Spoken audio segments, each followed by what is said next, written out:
Radhe everyone, मैं आ गई हूँ आपकी अपनी फेवरेट स्टोरी पॉकेट में आसमान का आज का एपिसोड लेके। आज का एपिसोड बहुत ही इंटरेस्टिंग और धमाकेदार होने वाला है। प्लीज़ वीडियो को एंड तक जरूर देखें।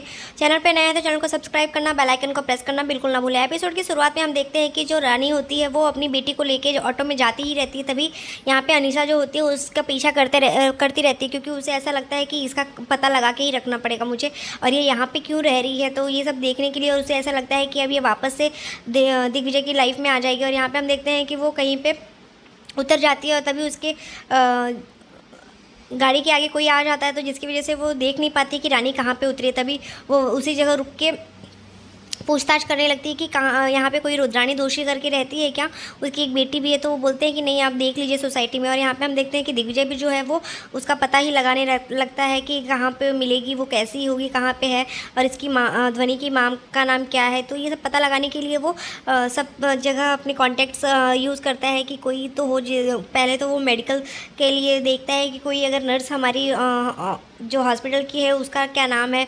वो मानसिक के नाम से उसे जानता रहता है, तो वो उसी के नाम का पता करता है। पर वो ऐसी लड़की का किसी का नाम नहीं आया था। तो वो बोलती है कि नहीं सर, यहाँ पे कोई तो ऐसा नहीं आया है, क्योंकि हमारे पास ऐसे बहुत सारे नाम है पर ये नाम तो नहीं है। तो वो सोचता है कि शायद मुझे गलत नाम बताया गया हो। और यहाँ पे हम तभी देखते हैं कि जो रानी होती है वो अपना गेटअप लेके वापस से उसी रास्ते से निकलती है। तो जो अनीशा होती है उसे पता चल जाता है कि ये रानी ही डॉक्टर नर्स बन के आई है। और फिर ये देख के उसे ऐसा लगता है कि अब ये मुझसे ही छीन लेगी दिग्विजय को, और फिर मैंने इतने साल तक मेहनत जो की है वो सब पानी में फिर जाएगी। तभी वो देखते हैं कि वो रोती रहती, तो वो पूछती है मुंबई में कॉल करके, जिस हॉस्पिटल से उसकी प्लेसमेंट हुई थी वो उस हॉस्पिटल में नर्सिंग होम में कॉल करके पूछती है। पर वहाँ पे वो बोलते हैं कि यस मैम, बट उन्होंने तो हमने ही उनको प्लेसमेंट दी थी, पर वो तो मना कर रही थी क्योंकि वो नहीं चाहती थी कि वो वहाँ जाएँ। तो इस वजह से, क्योंकि वो बोल रही थी कि मैं अहमदाबाद नहीं जा सकती, तो इसी वजह से वो प्लेसमेंट नहीं ले रही थी। पर हमने उनको बोला कि ये अच्छी हॉस्पिटल है, तो इसीलिए उन्होंने फिर क्योंकि उनको बहुत ज़रूरत थी।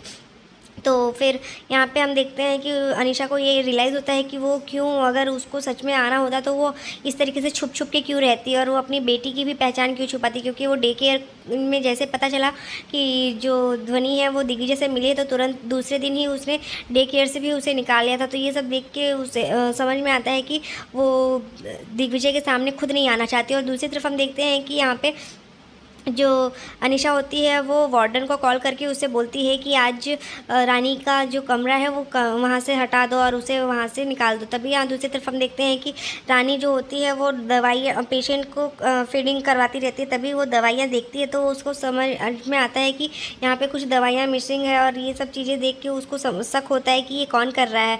तभी वो आती है जहाँ पे सारे इक्विपमेंट्स और मेडिसिन रखे रहते हैं वहाँ पर देखने के लिए। तो वो देखती है कि जो गीता होती है वो बात करती रहती है कि आज तो दिग्विजय सर को थोड़ा शक हो गया था, और फिर वो सारे मेडिसिन्स वापस से रख देती है और बोलती है कि आज 5 लाख के मेडिसिन्स के लिए तुम्हें 8 लाख देने पड़ेंगे। तो ये सब सुन के वो समझ जाती है कि ये सब गीता की चाल है, और वो वही ये सब कर रही है। और वो ये सब चीज़ें जो है मेडिसिन्स स्मगलिंग का काम जो है वो कैसे कर रही है, मतलब उसको ये सब चीज़ें जानना था। तो इस वजह से, क्योंकि उसने जैसे ही फाइल देखी तो उसमें सब में दिग्विजय के सिग्नेचर थे। तो पर दिग्विजय, उसने बोला गीता ने कि आज दिग्विजय सर को थोड़ा शक हो गया था, तो उसने कैसे भी करके बात संभाली। पर यहाँ पे उसको, रानी को पता चल जाता है कि दिग्विजय ये सब चीज़ें अभी नहीं जानता है, जिसकी वजह से ये सब काम हो रहा है। तभी यहाँ पे हम देखते हैं कि रानी जो होती है वो ये सब सोच के बहुत ही शॉक्ड में रह जाती है। और तभी दूसरी तरफ हम देखते हैं कि जो आई और ध्वनि होती है वो घर पर रहते हैं। और यहाँ पर हम देखते हैं कि तभी रानी के पास कॉल आता है शांति का कि अनीशा तुम्हारा वेट कर रही है, तुम उनके पास जाओ। तो वो सब फ़ोटोज़ ले लेती है मेडिसिन्स और उसके जो भी सिग्नेचर किए रहते हैं उसके। तभी यहाँ दूसरी तरफ हम देखते हैं कि आई जो होती है थोड़ा दरवाज़ा देर से खोलती है। तो वार्डन जो होती है वो बोलती है कि तुम लोग को इतना टाइम क्यों लगा तुम्हें दरवाज़ा खोलने में। तो बोलती है कि मैडम मैं थोड़ी बुढ़ी हो चुकी है ना, तो थोड़ा देर लग गया। तो वो बोलती है कि आपका कैसे आना हुआ मैडम। तो वो बोलती है कि तुम्हें ये रूम खाली करके जाना पड़ेगा। तो बोलते हैं कि आप मुझे दूसरे हम लोग को दे रहे हैं रूम। तो बोलती है नहीं नहीं, तो मैं यहाँ से निकाला जा रहा है। तभी यहाँ पे हम देखते हैं कि वो अनीशा को फ़ोन करके बोलती है कि मैंने काम कर दिया है, वो शाम तक घर खाली कर देगी। तभी दूसरी तरफ हम देखते हैं कि आई जो होती है वो परेशान हो जाती है। और यहाँ पर हम देखते हैं कि ध्वनि भी पूछती है कि हमें क्यों निकाला जा रहा है आई। तो वो बोलती है कि कि हमें दूसरी जगह पे जाना पड़ेगा और हमें पहले माता रानी से तेरी बात करना पड़ेगा। तो हमें भी आज फैंसी ड्रेस कंपटीशन जैसे तेरी आई करती है ना वैसे करना पड़ेगा, तो तू किसी को बोलना मत। तो फिर वो बोलती है कि ठीक है आई। और यहाँ पे हम देखते हैं कि अनीशा के पास जैसे ही वो आती है तो जो अनीशा होती है वो उसे बोलती है कि तुम कैसी हो, तो बताती है। हाँ, उससे फिर यहाँ दूसरी तरफ हम देखते हैं कि जो दिग्विजय होता है वो डे केयर में जाके उसकी सारे रजिस्टर देखता है जिसमें सारे बच्चों के नाम और उसके पेरेंट्स के नाम रहते हैं। तभी दूसरी तरफ हम देखते हैं कि यहाँ पे जो अनीशा होती है वो उससे बोलती है कि आपके लिए एक ऑफ़र है। जो आपने वो रश्मि याद है आपको, 16 साल की बेटी जो हमारे इन्वेस्टर की बेटी है जिसका तुमने जान बचाया था, तो वो बहुत ही खुश है तुम्हारे इस काम से, तो तुम्हें प्रमोशन दे रहे हैं। तो वो बोलती है कि कैसा प्रमोशन मैम, और इतनी छोटी सी बात के लिए कैसा रिवॉर्ड, तो वो तो मेरा काम है। तो वो बोलती है कि हाँ एक्चुअली, पर यहाँ पे हम उसको बोलते हैं कि जो अनीशा होती है वो बोलती है कि लेकिन तुम्हारे लिए ये गुड न्यूज़ है कि तुम्हें एक अच्छी जॉब मिलेगी और अच्छी सैलरी मिलेगी। तुम मुंबई से हो ना, तो तुम्हें वहाँ पे अपना परिवार छोड़ के आने में कितनी दिक्कत हुई होगी। तो अब एक ऑफ़र है जो कि मुंबई में ही है, तुम्हारे लिए बहुत ही अच्छा है। दूसरी तरफ हम देखते हैं कि दिग्विजय जो होता है वो चेक करता रहता है, तभी उसे ध्वनि और रानी का पता लगाता रहता है, क्योंकि उसे पता नहीं रहता कि ध्वनि की माँ का नाम क्या है। पर वो फिर भी उस रजिस्टर में नाम चेक करता है कि ध्वनि की माँ का नाम क्या है रियल, क्योंकि उसको नाम गलत बताया गया होता है। और यहाँ पे वो जैसे ही ऑफ़र सुनती है तो वो सोचती है कि अगर मैं ये चली जाऊँगी यहाँ से तो फिर ये जो मेडिसिन स्मगलिंग का जो पता है वो कैसे लगा पाऊँगी। तो यहाँ पे अनीशा जो होती है वो उसको वो बहुत ही प्यार से उसे समझाती है कि आपके लिए वो बहुत ही अच्छा रहेगा, तुम वहाँ चले जाओगे तो तुम्हारे लिए कितना अच्छा रहेगा, तुम्हारे सैलरी भी बढ़ जाएगी, तो तुम अपनी हर विश पूरी भी कर सकती हो और तुम वहाँ पे अपनी फैमिली के साथ रहोगी। यहाँ पे हम देखते हैं कि जैसे ही उसे पता चलता है कि ध्वनि की माँ का नाम आर्यन दोषी है और ध्वनि भी दोषी ही है, तो ये सुन के उसे समझ में नहीं आता कि ये क्या है। मतलब उसे ऐसा लगता है कि ये दोषी कहीं मुझे रानी दोषी और रुद्रानी दोषी के ऐसे क्यों लग रहा है। तो उसे एहसास होता है, पर वो फिर भी कुछ कर नहीं पाता, क्योंकि अभी उसको केवल शक होता है। और फिर जैसे ही वो दोषी का नाम लेता है तभी वो कॉल करता है अपने, जैसे ही उसको पता चलता है कि ये तो हमारे हॉस्पिटल में भी कोई दोषी करके है, तो वो पूछती वो जो है दिग्विजय वो कॉल करके शांति जी से पूछता है। और यहाँ पे जो अनीशा होती है वो उसको चाल चल देती है, तो वो बोलती है कि मैं आपको सोच के बताती हूँ मैम, तो क्योंकि अभी तो मेरे को नहीं पता। और यहाँ दूसरी तरफ हम देखते हैं कि गीता जो होती है वो उससे एक नर्स पूछती है कि ये क्या है, तुम ऐसे हर हफ्ते कैसे दवाइयाँ कम पड़ जा रही है। तो वो बोलती है कि क्या तुम्हें क्या लगता है मैं अपने घर लेके जाती हूँ दवाइयाँ।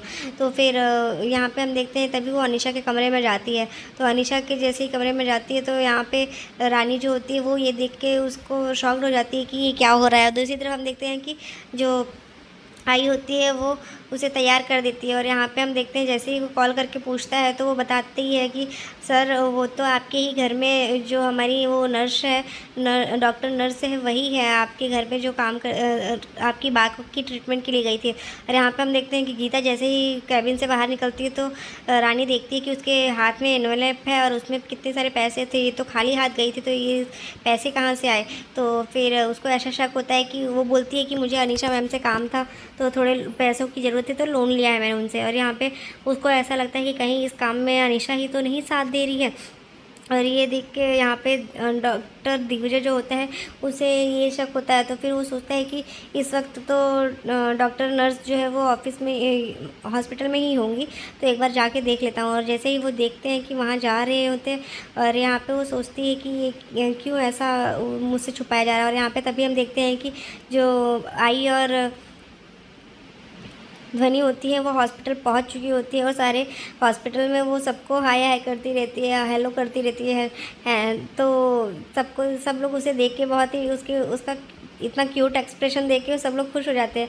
तभी यहाँ पे हम देखते हैं कि दिग्विजय भी जो होता है हॉस्पिटल पहुँच जाता है, पर वो ध्वनि को देख नहीं पाता है, क्योंकि वो अपने ख्यालों में खोया रहता है कि कहीं उसे ऐसा लगता है कि वो रुद्राणी अगर रानी ही है उसकी माँ, क्योंकि मुझे क्यों ये रानी की याद दिलाती है, रुद्रानी दोषी, आर्यन दोषी, रुद्रा दोषी। रुद्रा कोई ऐसे लड़की का नाम क्यों ही रखेगा? तो फिर उसे याद आता है कि वो अपना रानी अपना नाम बताती है रुद्रानी दोषी।